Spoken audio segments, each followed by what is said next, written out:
I definitely know it does. I don't think it gets reported as much as it should, but that is not for me to judge or decide. But it definitely happens here. But I like hear about it, and I'm always like surprised, which maybe I shouldn't be. But like, I always like to think like St. Mike's is like a safer campus than most. But like, it definitely happens here.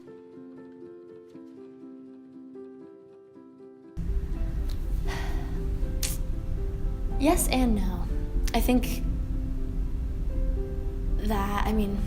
a lot of that has to do with my privilege as a white person on campus to be able to feel like I can go out, but I think with my identity as a woman, I don't feel safe on campus 100% of the time.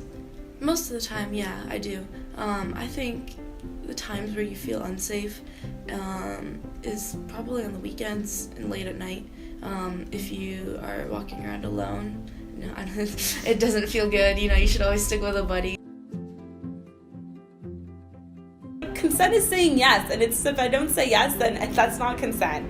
It's really just not. It's not consent if we're both intoxicated and we have hooked up before. It's still not consent.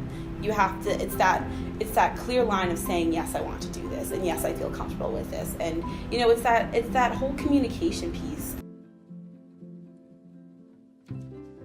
Almost, I guess not almost all my friends, but like so many of my friends like posted about it, and like I bet a bunch more didn't post about it but have been harassed in their life. We need to be taking the Me Too campaign to another level.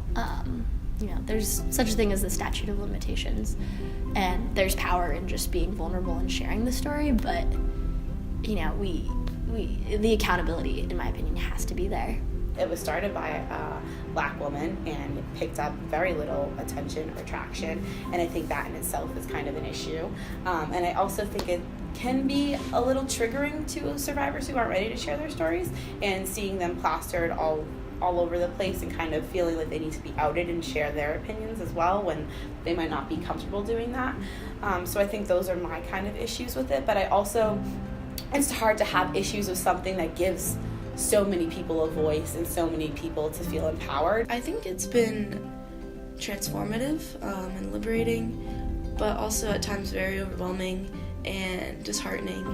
It's incredible to see so many people garnering up their courage to step forward and name their assaulters. There's so much power now in holding people accountable, and it is inspiring to other people to do so.